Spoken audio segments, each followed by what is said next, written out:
Namaskar. Hello, my dear friends. This is Professor A.G. Iyer. I am the president and founder of the Renewable Energy Promotion Association, as well as I am the founder of the Inertia Foundation.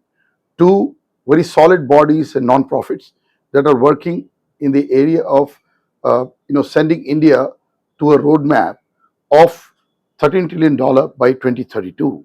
And the main force and driver of this would be the power and energy domain. This has been my domain. And in the energy domain, we have the new aspect of climate action, which is basically renewable energy. And the mission that I've been leading is two-pronged. One is called the Positive Action for Climate Equity, PACE, PACE. And the second one is called Positive Actions for Climate Transformation, basically. So in the energy transition, the PACT is very important. So basically, PACE and PACT are the twin pillars on which I've been driving this for more than 3 decades now. Okay. And then the new theme that we have brought to the world order since 2024 from REPA and its other sub-bodies like the Bioenergy Forum of India, the Hydropower Forum of India, and the Wind Energy Forum of India, then also the CEPHI, the Solar Energy Forum International. So these are the forums under the REPA Inertia Foundation combination, and the Inertia Gas Alliance for India, which is NGAI.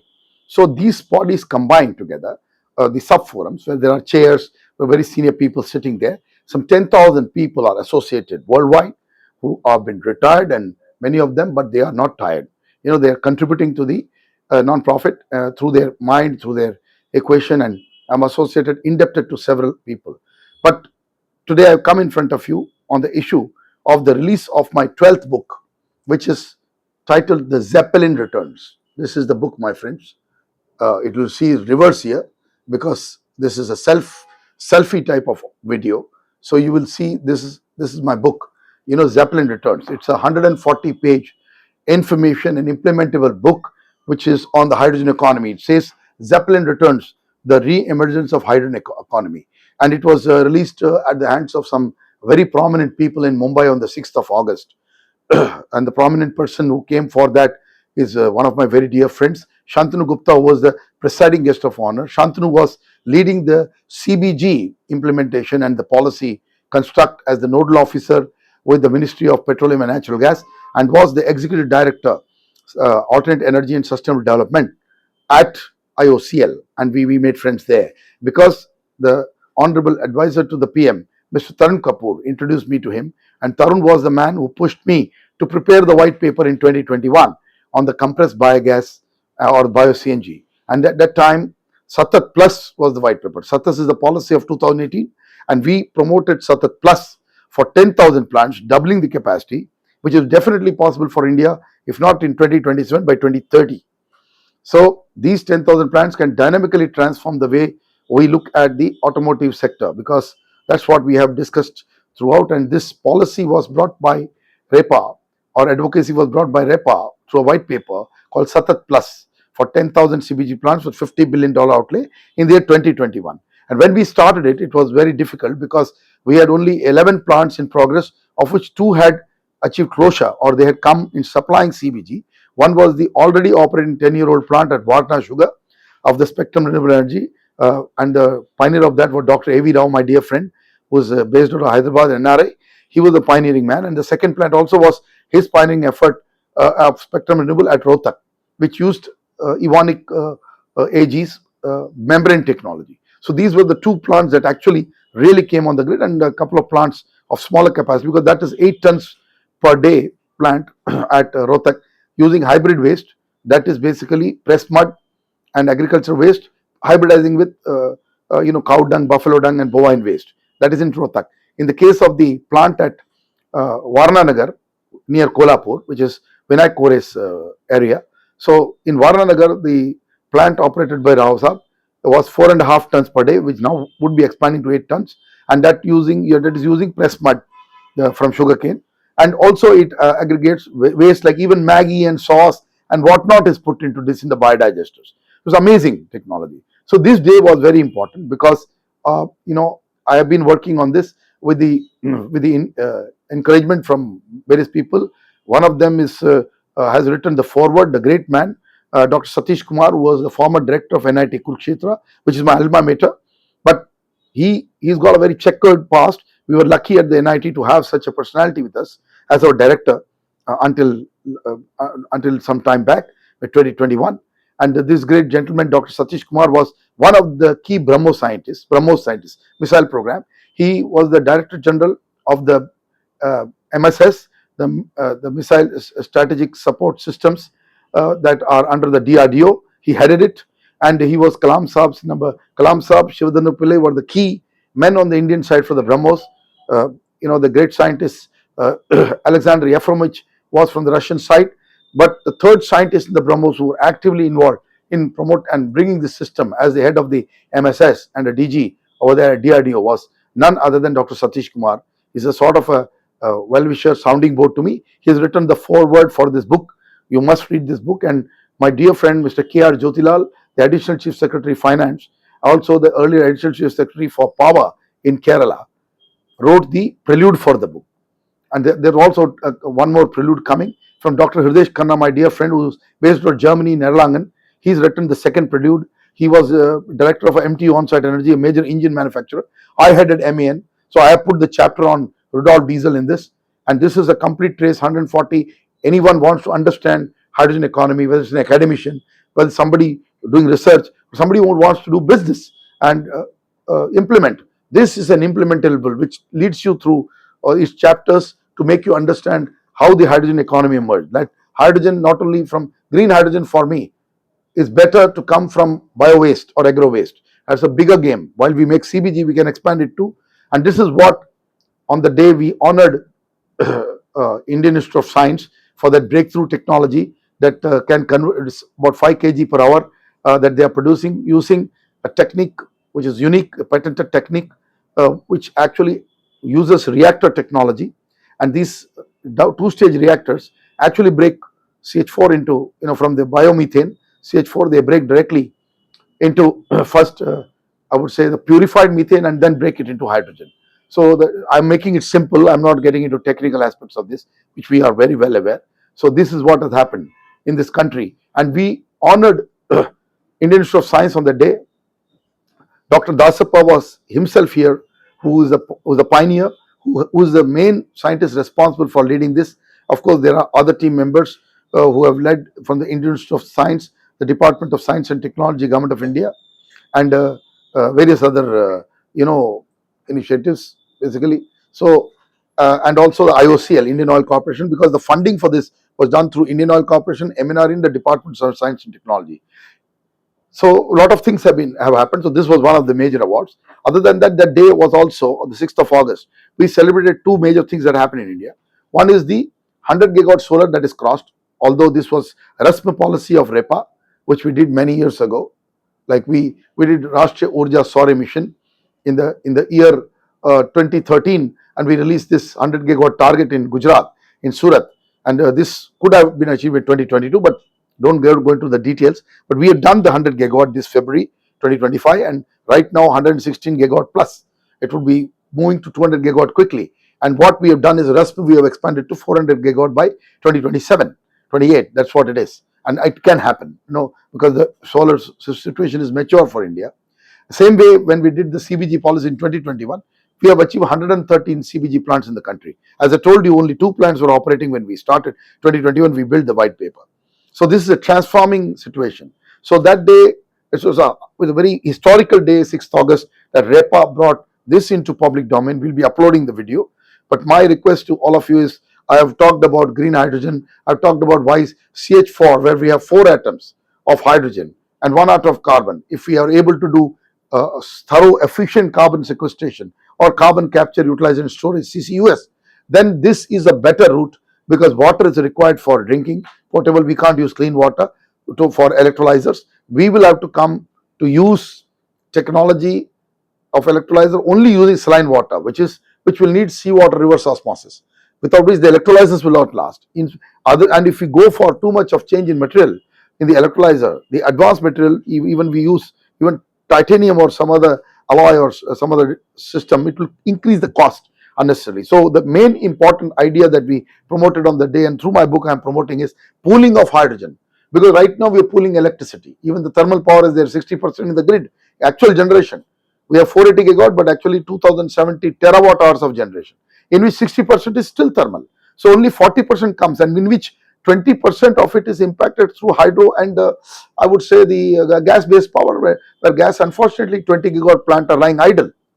So this is very important. So on that day, we talked about LNG as a transitional fuel till we get into technology, because LNG will be needed everywhere in the industry. And this, we had announced, I had personally announced that 22 million tons of LNG is available from our equation with our REPA European Union, because this was the problem for India. So it comes all the way from Africa, and it's a strategic petroleum corporation that is aligned with us from USA. And it is through my colleague Dr. Hridesh Khanna, who's also, I told you, written one of the preludes here, the second prelude. Then there are two more curtain raisers in the book by two eminent personalities. One is the former chairman and managing director of BHEL, Mr. K. Ravi Kumar. He's written a wonderful curtain raiser, and he is the man who expanded BHEL from its 5 gigawatt capacity to the 20 gigawatt that it is able to have now. The big company that it was made into was thanks to Ravi Kumar, who was earlier the director power of BHEL, a dear friend and the co-chair at Energia Foundation, and also a co-chair for our issues pertaining to sustainability at Renewable Energy Promotion Association. He is a dear friend, somebody whom I look forward to, also a sounding board to me, based out of Chennai. He's 75 plus, an absolute stalwart. I'm actually thankful to every stalwart who has been associated in this, ability to bring this book out. And the acknowledgements are there in my book for all of them. And the last one was N. Murugeshan, who also wrote a curtain raiser. He's the former Director General of Central Power Research Institute, an erudite man who brought the smart grid. And so my concept of hydrogen grid, he completely adheres to that fact, because like the grid we have for electricity, the gas grid can utilize hydrogen. And what we need to do is maybe find new molecules that can enable hydrogen gasified to again travel back into pipelines through those molecules in liquefied fashion, and then again draw it with very low energy content to separate the hydrogen again. So this should be the game plan that we should have. And I believe that we are at the cusp of a hydrogen breakthrough.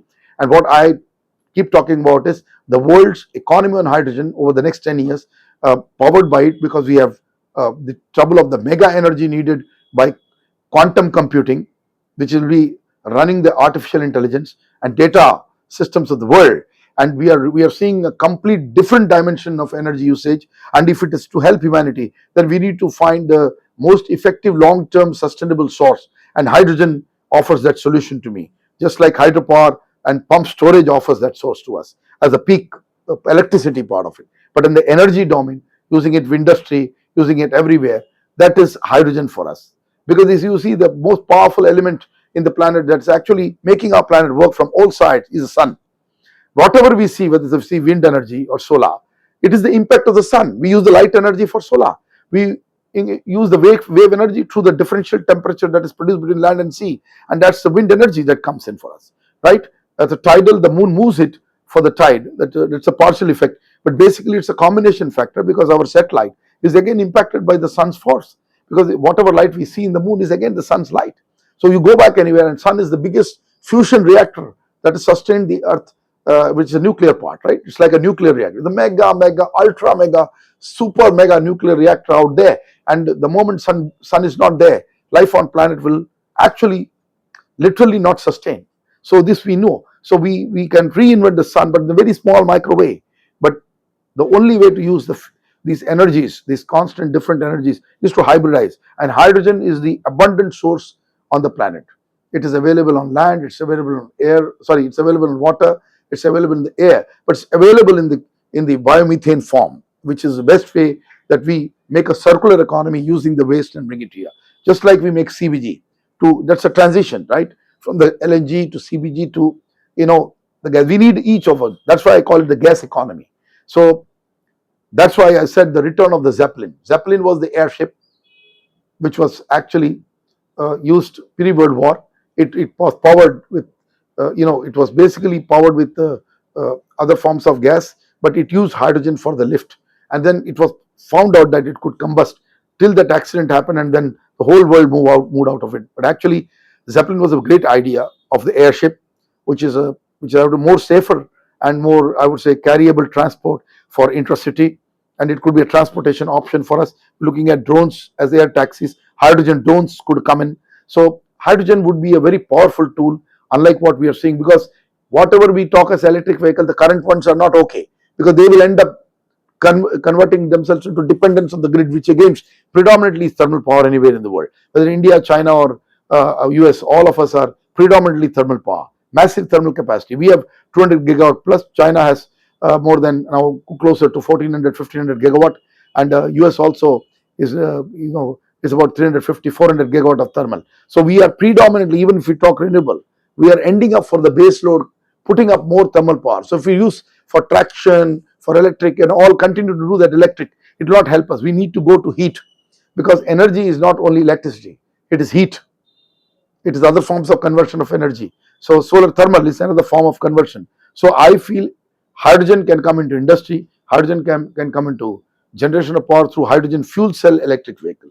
Fuel cell will convert a decentralized electric vehicle zone. So hydrogen fuel cell is very important technology. So these competing technology through hybrid energy. I keep talking about hybrid energy. We need a national hybrid integrated renewable energy development program, and that's what I am appealing. And all this has come in my book, Zeppelin Returns. And see, the what pedigree I can talk about.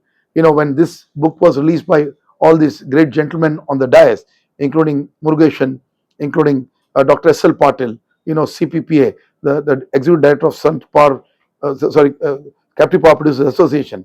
Also, we had a lot of other stalwarts whose names I have written already, right? It is a very, very great day for me to have this happening. And in Mumbai, all these stalwarts were there on the dais with me, right? The earlier book was actually released, the Powering in Crisis, 2005. I did it.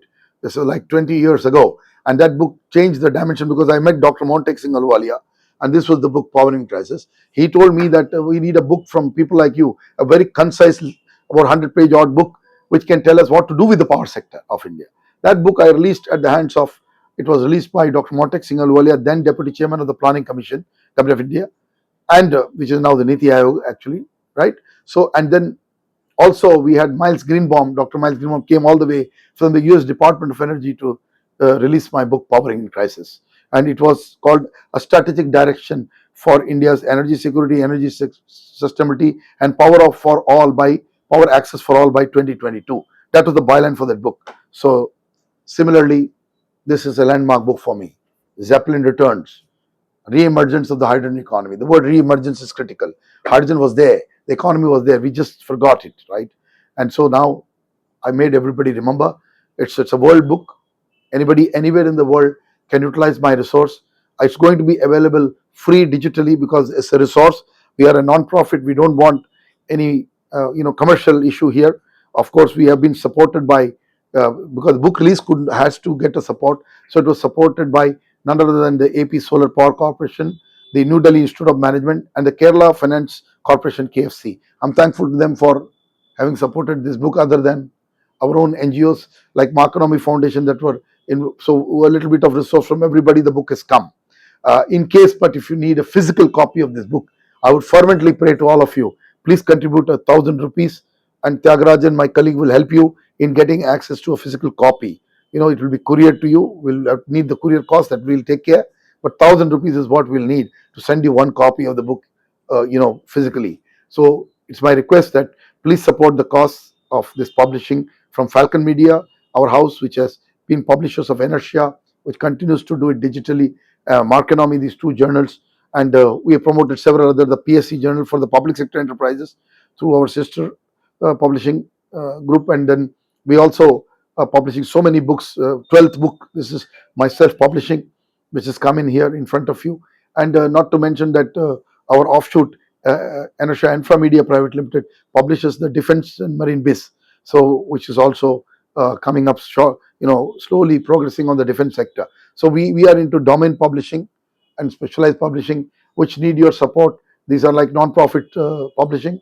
These are not commercial publications. So we need your support through our non-profits and organizing think tanks, we are able to bring these things of knowledge to you guys. And I'm thankful to the students of the and the professors of the Rizvi Institute and the Rizvi Education Society in Mumbai who were part of the release.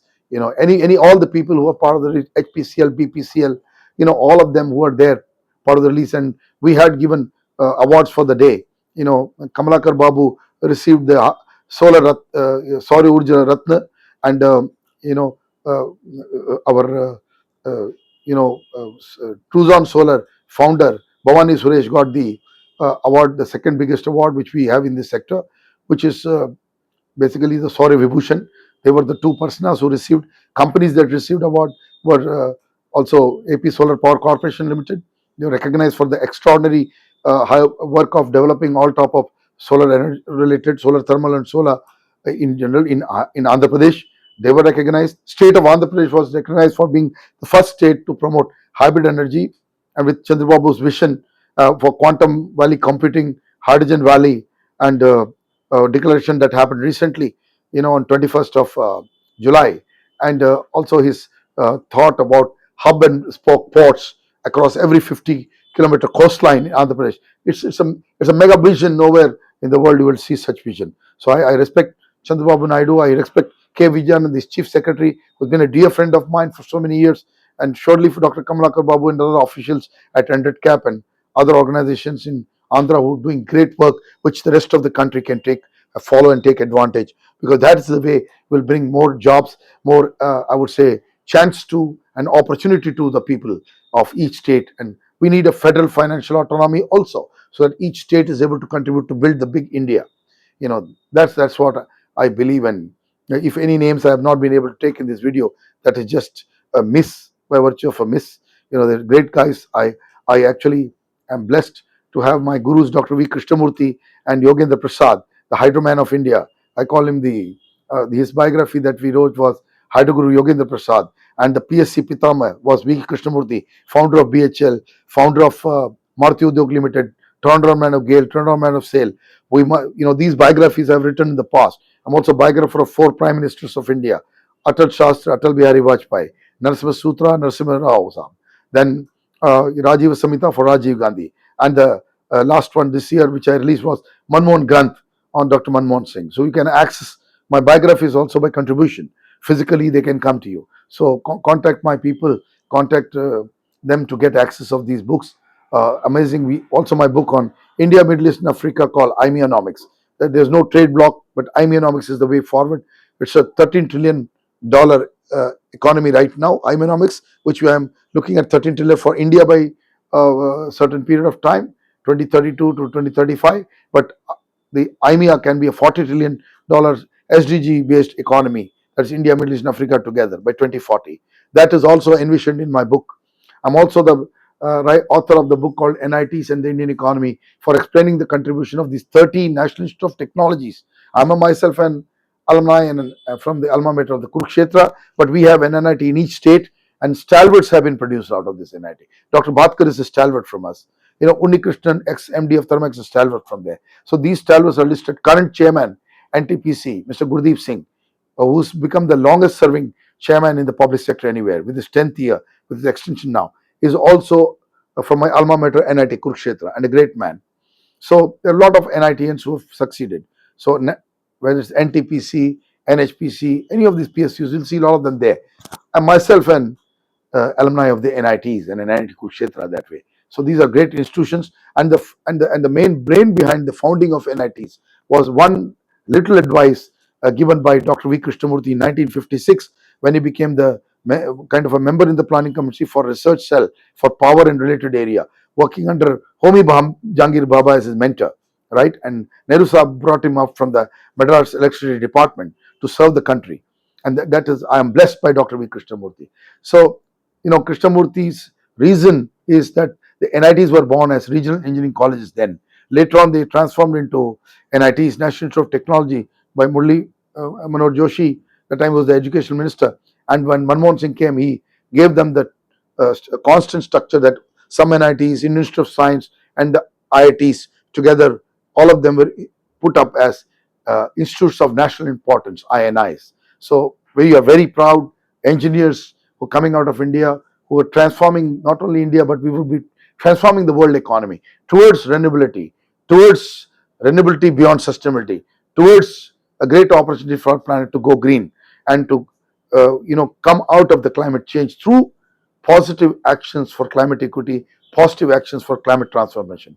With that, I say I'm very happy to be here with this 25-minute long video. Sorry for this being long, but I had no option than to make it long.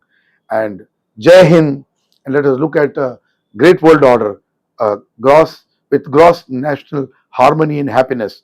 And I have one last word, that I'm indebted to the nation of Bhutan, my friend from ERK Group, Om Phubzam, and others in Bhutan who have been friendly with me since 2008.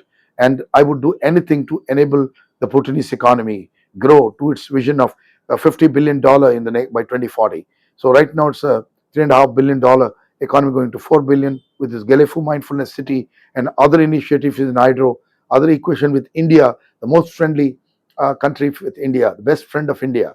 I think we have a great opportunity with India, Bhutan, rest of the world. Also Vietnam, I must mention. If any opportunity, we would enable Vietnam with my ability to bring in roughly $1 trillion of funding or financing into the renewable energy sector and the green economy, which is my mission. You know, I would try to enable whether the governments, the PSUs, the private sector through the PPP mode, through other modes to access cheaper funds for developing, because we need long-term financing, 12 to 25 years, and financing which stays put in project financing, not like the past. So this innovative, inclusive, innovative, inclusive investment, that is very important, AIIIF. So that is very important for us. So we have to look at this innovative, inclusive investment for inclusion. Till we do that, we'll not be able to grow the world economy to the level where we are able to send this to people. So while enterprises grow, we must have commitment to environment, and we must have a good participation between the public sector, the private sector, the cooperative sector that India has, and it could be a world model to see this happen through decentralized development of renewable energy. We wanted 640,000 villages of India to have 2 megawatt itself each, and that could deliver 1280 gigawatt in no time to the grid, which is 3 times of our current capacity of 480 gigawatt. So that is the potential there. Similarly, if we build about 3 lakh, CBG or hydrogen projects from waste, I can tell you we would be net exporters of 70% of energy.